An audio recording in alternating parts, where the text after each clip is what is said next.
tardes a todos.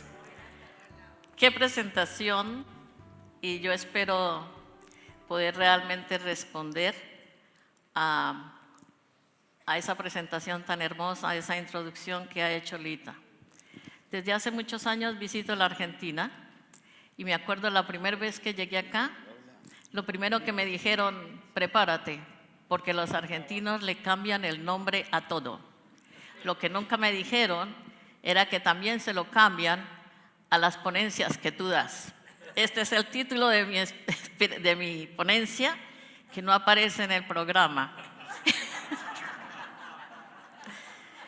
Y el verdadero desafío que yo tengo es el de mostrarles, con toda la humildad que tengo, que sí se pueden unir tres cosas: la religión, la espiritualidad y la ciencia. Aquí vamos. Primero que todo, para empezar el camino de estas tres cosas, tenemos que preguntarnos cuál es el papel de ser humano, qué significa ser humano.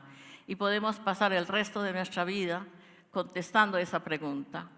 Entonces, tengo que ir un poquito rápido porque el gran desafío que tengo también es poner 60 slides en solamente 42 minutos. Bueno, la explicación que yo encuentro es que la ciencia, que llamamos también materialismo, el espiritualismo o enfoque o camino espiritual, idealismo, y el supernaturalismo o enfoque religioso nos permiten contestar esa pregunta. Y lo que yo concluyo cuando traté de contestarla es que el hombre que estudia solamente ciencia está tan ocupado estudiando lo divino como el hombre que gasta el resto de su vida estudiando la religión o aquel que lo hace haciendo su propio camino espiritual. Entonces, lo primero que quiero dejarles a ustedes para pensar es que la ciencia, la religión y la filosofía siempre nos están recordando una sola cosa, y esa es que la verdad está dentro de nosotros. Pero para poder llegar a esto, lo primero que se me ocurrió fue pensar que teníamos que empezar con la partícula más pequeña que conocemos como unidad de la materia, y esa unidad es el átomo.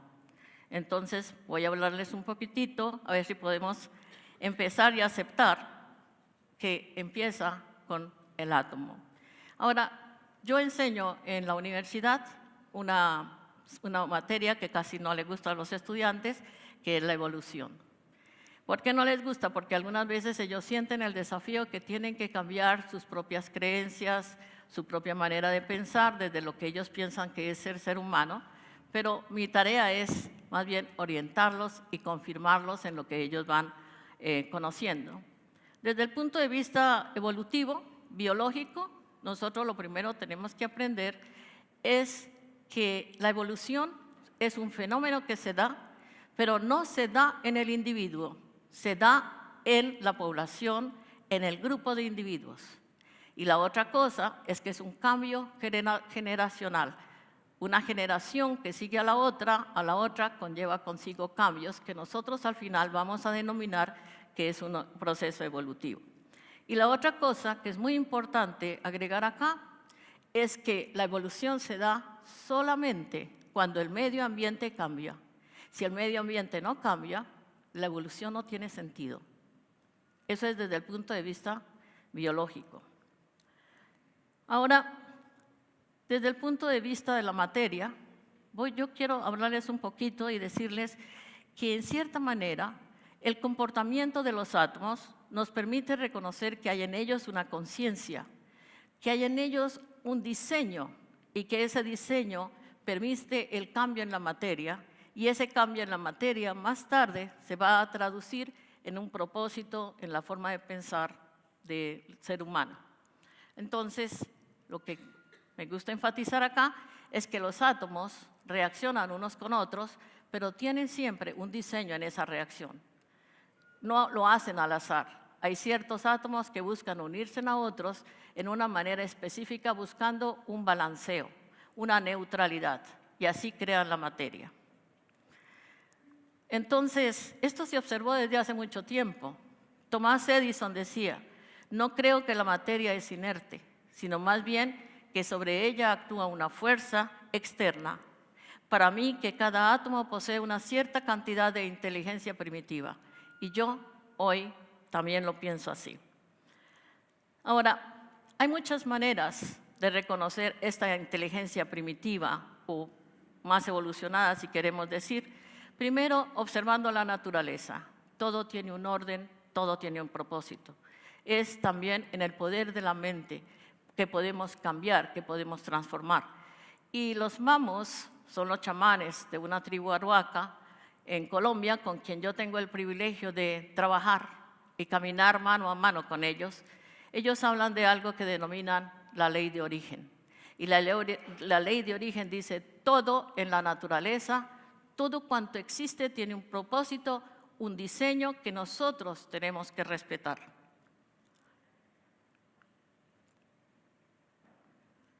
Y este enfoque, cuando nosotros empezamos a pensar, esta es la ley de origen, todo tiene un propósito, todo tiene un dharma, y nosotros tenemos que llegar a entender ese propósito que es común para toda la naturaleza. Entonces, aquí hay algo muy interesante dicho por Campbell en su lección de las máscaras, donde dice: desde el punto de vista del universo es un asiento de la divinidad, que nosotros no logramos entender cuando lo percibimos con la conciencia que tenemos en este momento. Pero en el momento en que empezamos a jugar el juego de los dioses, entonces vamos a poder comprenderlo. Y eso es lo que yo quiero dejarles como legado al final de mi charla, que nosotros sí podemos jugar ese juego de los dioses.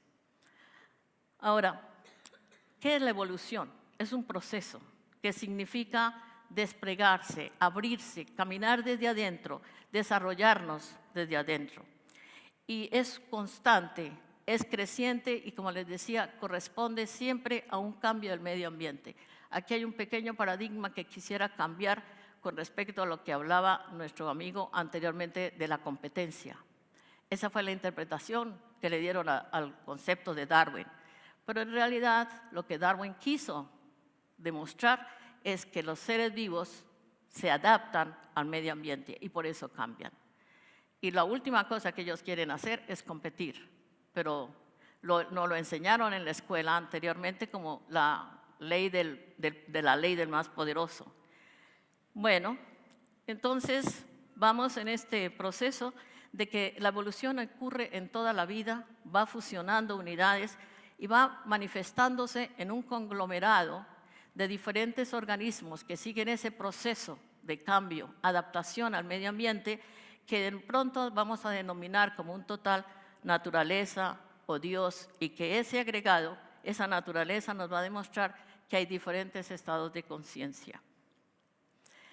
Ahora bien, nosotros entonces decimos, bueno, el átomo está evolucionando, la materia, los seres vivos cambian, incluyendo al ser humano. Y este proceso de cambio, de manifestación, se está dando en todos, absolutamente todos los organismos que están no solamente en la Tierra, pero también en todo el universo, en el cosmos, y también incluye a nosotros, por supuesto. Entonces, en cierta manera, a través de la biología, a través de la espiritualidad, a través de la religión, llegamos a ese concepto de ¿qué es Dios? Lo podemos definir de diferentes maneras. El cristiano lo decía: Dios es en el que vivimos, hacia donde nos movemos y donde está nuestro ser. El científico lo define como la fuerza, la energía, el cambio. Y el filósofo o la persona espiritual como ese gran poder universal que nos está llamando. Cualquiera de estos conceptos es válido. No hay uno que sea menor que el otro o que sea mejor que el otro. La otra cosa que es muy importante para que evolución se dé es que tiene que haber un cambio en el gen, en la genética del ser. Y ese cambio nosotros lo llamamos mutaciones. Las mutaciones a veces son muy riesgosas, la mayoría de las veces, pero la mayoría de las veces todo el proceso evolutivo se explica a través de la mutación. Entonces, ¿cómo entendemos todo esto? Cuando estudiamos el DNA de las células que sacamos de la boca y podemos ver cuál es la secuencia de ese DNA, hay unos cambios que se pueden percibir en los cromosomas biológicos que los científicos llaman los marcadores históricos. Entonces podemos ver que hay marcadores históricos comunes para África, para los seres humanos en África, los seres humanos en Asia, Estados Unidos, Norteamérica, Sudamérica, donde usted quiera. Y entonces cuando se siguen esos marcadores biológicos, también se puede trazar el origen de nuestros ancestros. Por eso cuando uno manda el DNA a la National Geographic, ellos lo que hacen es seguir esos marcadores y encuentran cuál es la ruta que siguieron nuestros ancestros. Bueno, aquí pasa lo mismo en la evolución. Nosotros, en cierta manera, también tenemos esos marcadores biológicos que no quedan marcados solamente en el cromosoma biológico, pero también hay unos marcadores cósmicos que quedan marcados en la conciencia de los cromosomas de los seres humanos. Entonces, yo siento en este momento que nosotros somos esas mutaciones de cambio. Las ponencias anteriores nos decían, para cambiar tenemos que cambiar nosotros. La evolución biológica es lo mismo. Lo que quiera cambiar el individuo, tiene que cambiarlo el individuo para pasarlo a la siguiente generación. Entonces creo que estamos hasta ahora de acuerdo, ¿verdad? Ahora bien, hay otra manera también de explicarlo que es muy importante.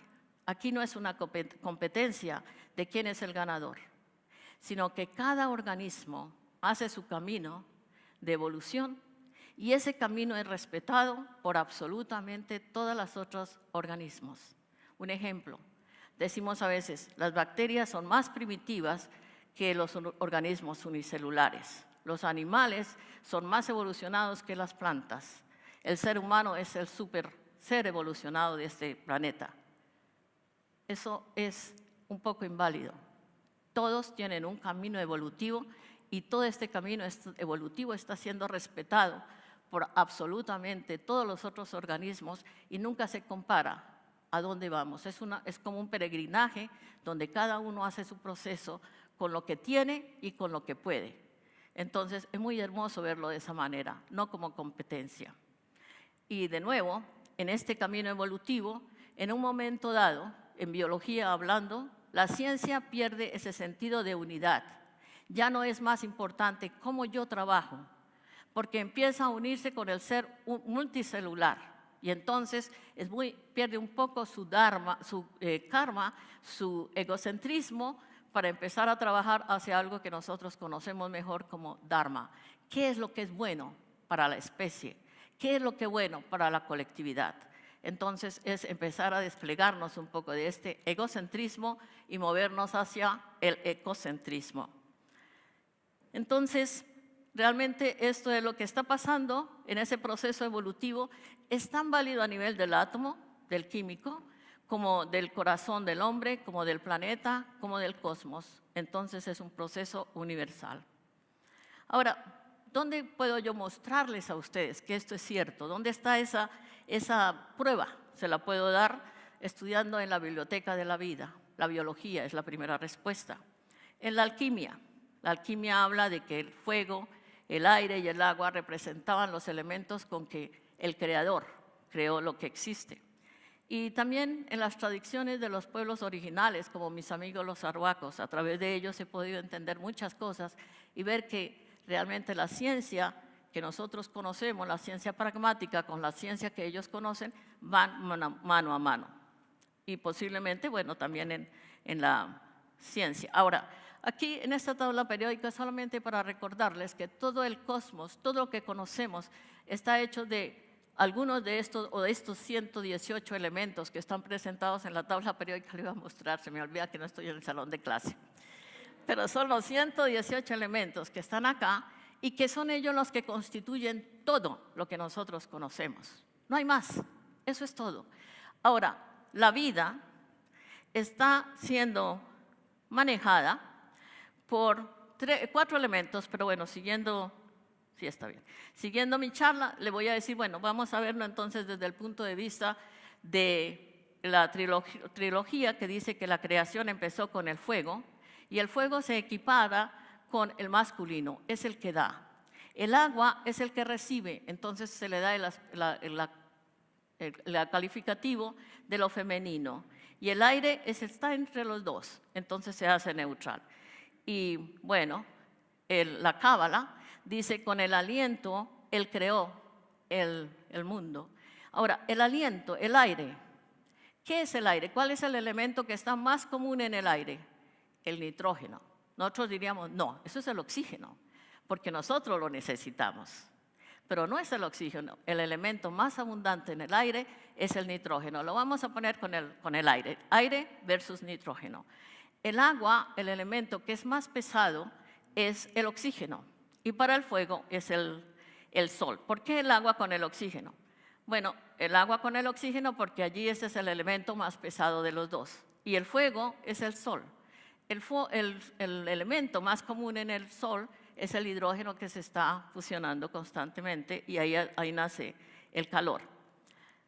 Ahora, estos tres mismos elementos, la Cábala habla de ellos y los relaciona con las letras que denominan ellos las letras madres, la A, la M y la SH. Entonces dice que dentro de ese gran secreto místico de la creación, el fuego, el aire y el agua son los elementos de lo que se creó todo. Y ahora, esta misma Cábala también se refiere al alfabeto hebreo antiguo. En el alfabeto hebreo no hay letras, consonantes, solamente letras. Y se refiere a la Y, la H y la B, y esos son los nombres con los que nosotros podemos escribir el nombre de Dios, Jehová o Yahvé. Ok. Entonces, aquí están los diferentes elementos, los traté de mostrar en otro color, como la H, la Va, Y, de Yod, y queda uno que está en un color naranja, que lo llamo Gilmed, es el Y, y vamos a ver los valores simbólicos que le dieron en el alfabeto hebreo. Para Gilmed es el número 3, para la H es el 5, para B es el 6 y para Yod es el 10. Veamos qué puedo hacer yo con esto. Entonces aquí está todo lo que les he contado. Los elementos, el fuego, el aire, el agua, los átomos químicos que lo representan, fuego y hidrógeno, aire nitrógeno, agua oxígeno y los pesos atómicos como aparecen en la tabla periódica. ¿Me están siguiendo? Bueno, entonces el peso atómico para el hidrógeno es 1, nitrógeno 14, oxígeno 15. Sumar los dos dígitos, eso se llama gematría, me da 1 para el fuego, el hidrógeno, el aire es 5 y el agua es 6. En las letras de la Cábala, el fuego está representado por A, el aire por M y el agua por SH. Pero miren lo que pasa con el alfabeto hebreo.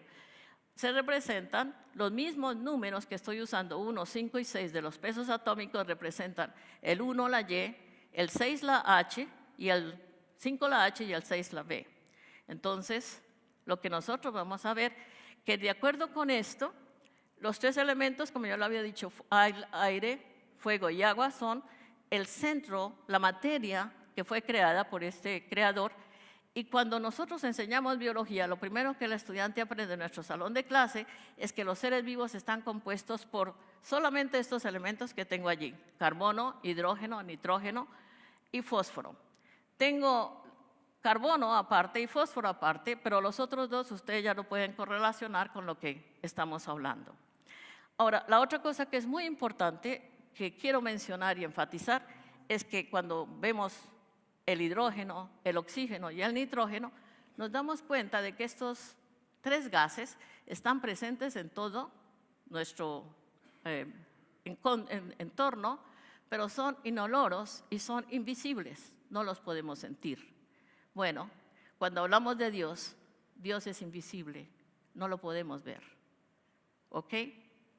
Ahora bien, cuando empezamos a utilizar todas estas letras y empezamos a decir que Dios creó su universo, entonces vemos que se puede escribir con estas letras el nombre de Jehová.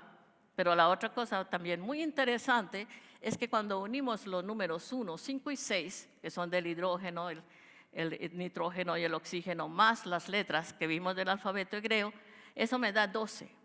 Ahí nos trae el carbono, porque el peso atómico del carbono es 12 y la gematría me da el número 3. Entonces, ¿Qué quiere decir esto? Que nosotros con los anteriores números podíamos escribir el nombre de Dios, Jehová o Yahvé, y que eran incoloros, no lo veíamos, no lo sentimos, pero al agregar el carbono, agregamos la manifestación de esa materia. El carbono nos da la solidez, el carbono nos permite a nosotros estar posible vernos y posiblemente existir como naturaleza. Ahora, la posibilidad de que esto se hubiese hecho al azar totalmente es igual al 0.00016%. Es mínimo. ¿Qué quiero demostrarles acá? Que si hay una inteligencia suprema, una inteligencia superior que está organizando en cierta manera esto. Entonces, sí, como les decía, el carbono, perdón. Ok. Ahora, transferamos todo esto al DNA. Aquí está el DNA. El DNA es una molécula muy humilde, pero muy poderosa. Por mucho tiempo, los científicos sabían de la existencia del DNA, pero siempre lo negaron como que fuese la molécula de la herencia. ¿Por qué? Porque nosotros en nuestra mentalidad de seres humanos siempre estamos pensando que el más importante es el más pesado, el más grande, el más abundante. Resulta que en 1953, como ustedes saben, Watson y Crick demostraron que la molécula de la herencia es el DNA. Una molécula muy simple, muy pequeña, muy fácil de entender. Y lo que yo quiero mostrarles aquí con este diagrama es que es una escalera en espiral, parece una escalera en espiral, y lo que podrían ser los peldaños de esa escalera están representados por unas sustancias que se llaman las bases, y una está representada como T, que significa tiamina, la A es adenina, la C es guanina, y la C es citosina y G es guanina, y ellas se unen siempre, adenina con timina, guanina con citosina, formando estos peldaños. Pero lo que más me interesa a mí, también existe en los lados, lo que está representado como azul, son azúcares. Y lo que quiero mostrarles es que en todos estos azúcares del DNA, como del ARN, no existe ningún otro elemento fuera de los que ya le nombré. Carbono, hidrógeno, oxígeno y nada más. Ahora bien, les decía, esta molécula es mágica. Una de las cosas más importantes de las cualidades que tiene el DNA es la capacidad de replicarse. En la parte de arriba, en ese cuadrito pequeño, lo que estamos mostrando es que una célula que entra en un estado de división, gracias a la capacidad del DNA de duplicarse, se duplica en dos células idénticas. Ahora, les nombré las bases del DNA, tiamina, adenina, citosina y guanina, y les dije los elementos de que está constituido, y miren en la letra hebrea, ¿pueden leer el nombre? Jehová o Yahvé, ¿right? Entonces, ¿qué estamos nosotros concluyendo? Que en el DNA tenemos escrito el nombre de Dios. Ahora, esto es cierto, ¿por qué? La Biblia, les decía, nosotros podemos recurrir a varias fuentes. La Biblia refiere que este fue el nombre que Dios le dio a Moisés enfrente de la zarza ardiendo, cuando él le preguntó, ¿a quién le voy a decir o quién voy a decir que eres tú? Y él le contesta, dile que yo soy Jehová. Ese fue el mensaje. Ahora, ¿qué conclusión sacamos nosotros acá? Que nosotros fuimos creados a imagen de Dios, pero no somos iguales a Dios, no somos idénticos a Dios, no somos como Dios. ¿Por qué? Porque de acuerdo con esto que les acabo de decir, el 75% de nosotros es divino, pero el 25% es materia, somos carbono. Entonces, la última letra de nuestro nombre químico, el carbono, es el que nos separa de Dios. Estamos separados por una porción muy pequeña. Ahora, esto es el que nos permite obtener la presencia física que tenemos, pero esto también se explica para toda la naturaleza, porque el DNA es universal. Todos los seres vivos hablan el mismo idioma del DNA. O sea, que entre el DNA y de las bacterias, de los animales, de las plantas o de los seres humanos, no hay diferencia, es el mismo. La pregunta que tendrán ustedes, entonces, ¿qué nos hace a nosotros diferentes? Bueno, aquí va.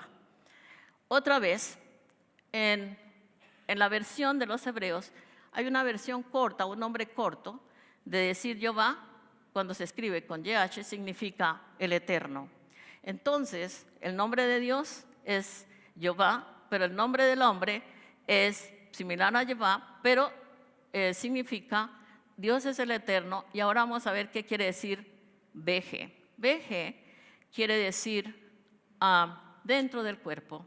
O sea que usando todos los elementos, los carbonos, los elementos atómicos que tenemos en el DNA, tenemos la firma de Dios en lo que somos. Es Dios eterno dentro del cuerpo. Ese es el mensaje que tiene el DNA en todas las células de los seres vivos. Aquí está lo mismo. Ahora comparemos el nombre de Dios y el nombre del ser humano con las letras, los dígitos, y nos da que Dios, al sumar todos estos números, nos da igual a 8. 8 es el infinito. Para el ser humano, esa suma reducida nos da 6. Y 6 es el camino del hombre. Esa es mi interpretación en ese 6. Entonces, ¿qué quiere decir eso? Que Dios nos ha llamado a alcanzarlo, a seguirlo, a co-crear con Él. Por eso dice, en el Génesis dice, yo soy Dios el Creador que ha hablado lo suficiente. ¿Dónde habló? En el 75% de nuestro DNA.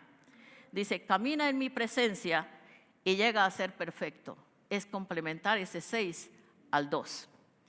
Entonces, lo que aquí yo interpreto es que Dios nos está invitando a ser co-creadores. Nosotros tenemos esa capacidad porque lo llevamos en nuestra propia esencia. Ahora, otra vez, ¿qué es lo que nos hace diferentes? Tenemos una cantidad de DNA que es diferente al del resto de los organismos y pienso que esa diferencia va a ser en la manera como nosotros tenemos la capacidad de pensar. Esa es la diferencia. Y entonces también a través de ese pensamiento tenemos la capacidad de expresar sentimientos como son el amor, la compasión, el poder de discernir el libre albedrío, y de ahí viene lo que es la respuesta a qué significa ser humano. Entonces, digamos de esta manera, cuando se compara el ser humano con el ratón, como estoy diciendo en este ejemplo, la diferencia son 300 genes. El ser humano con el chimpancé es idéntico en su DNA en el 99.9%. O sea, son muy pequeños. Pero esos cambios realmente lo que nos están diciendo es de que los genes no son lo único que pueden explicar lo que nosotros somos diferentes. Y también lo dicen científicos contemporáneos, como por ejemplo Stephen Hawking, quien dice que él todo lo que ha demostrado con su física cuántica es demostrar que el universo tiene ciertas leyes, pero eso no prueba que Dios existe o no. Y la otra cosa, entonces, lo que nosotros tendríamos que decir es, bueno, estamos llegando a una conclusión, pero ¿en dónde está aquella parte que nos diferencia del resto de los seres vivos? Y entonces aquí empieza un poco el proceso de la física cuántica. Nosotros tenemos el poder de crear con solamente observar. El objeto observado cambia tanto como el observador.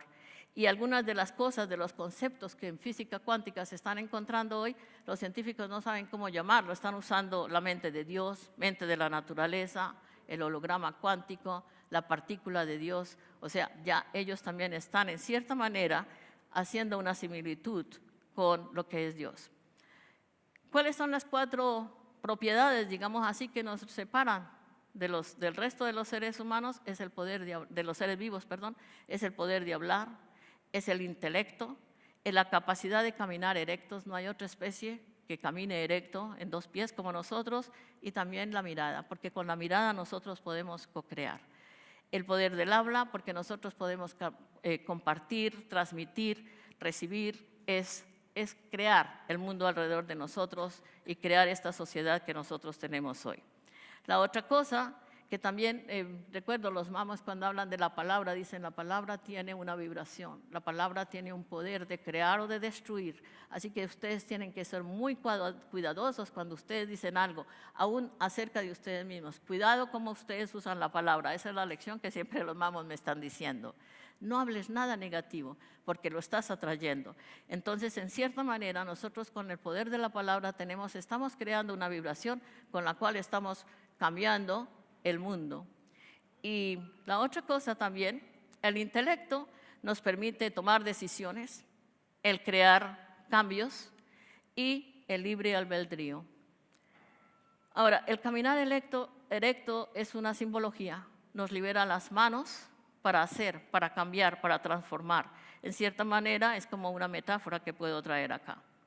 Y la mirada de los ojos, acuérdense, siempre dicen que los ojos son la mirada del alma. Y bueno, la física cuántica está demostrando que cuando un objeto es observado, el observador y el objeto cambian. Entonces, la conclusión que yo tengo para esta charla es que sí, nosotros tenemos la firma de Dios en nuestros cuerpos, porque así como un gran artista cuando hace un cuadro hermoso, lo primero que hace es estampar su firma, nosotros la tenemos estampada en el ADN nuestro. Ahora, ¿a dónde vamos con esto? ¿Cuál es el siguiente paso? Entonces, hoy en día se está hablando de que hay un cambio muy perceptivo, porque la evolución siempre está presente, siempre. Entonces, ¿a dónde vamos? Alguien está hablando de que se está creando un nuevo ser humano. Algunos lo llaman Homo Dios, acuérdense, nosotros somos Homo sapiens. Otros lo llaman Homo universalis. Y este Homo universalis empezó a resurgir hace por lo menos unos 5.000 años. ¿En dónde? En Israel, en India, en Persia, Grecia, China, en Medio Oriente. Algunos lo llaman Buda, Zoroastro, Sócrates, Platón, Lao Tse, Confucio, Jesús, Saint Germain, Mahoma, otros. Tenemos muchos ejemplos. Estos son los iniciadores de esa nueva especie que está emergiendo. Y ellos lo que hicieron fue empezar a hablar de su propio proceso. ¿Qué significa ser humano? Estamos volviendo otra vez a la pregunta con la que empezamos. Y esa es la siguiente fase en el amor. Ahora, ¿dónde está ese Homo sapiens universalis en este momento? Aquí yo lo veo frente a mí. Porque nosotros todos tenemos en este momento un elemento que es común. Una manera de pensar que se está haciendo más y más potente y más común. Estamos creando esa masa crítica que necesitamos. ¿Qué es el denominador común de este Homo universalis? El dejar de pensar en sí mismo y empezar a pensar en el colectivo. Lo oímos esta tarde, esta mañana, es que estamos empezando a dejar de ser menos yo para ser nosotros. Entonces, hay un amor muy grande hacia la humanidad, hacia la naturaleza, tenemos ese amor incondicional. Es una pasión que nos está transformando, que ya no podemos casi parar. Nosotros queremos realmente seguir, cambiar, ser esas mutaciones que les estaba hablando. Y también tenemos como creando esa unidad universal con la que seremos capaces de cambiar la sociedad, de caminar juntos con la naturaleza, como lo hacen muchos de los pueblos indígenas. Entonces, yo en este momento termino mi charla deseándoles, dándole la bienvenida a este Homo universalis, que somos todos nosotros los que estamos acá y los que están en cualquier parte del mundo haciendo lo que sea, porque el llamado es para todos. Somos una especie en cambio. La evolución no ocurre al nivel del individuo, ocurre al nivel del colectivo. Y lo último que quiero dejarles es esta pequeña mantra que nos ayuda a traer esa vibración al colectivo. Y vamos a poner una música que se la quiero dedicar a Alita, porque esto es la dedicación al Cristo femenino. Pero está el mantra, así que lo pueden cantar al tiempo con el coro o oírlo simplemente porque es hermosa. Muchas gracias.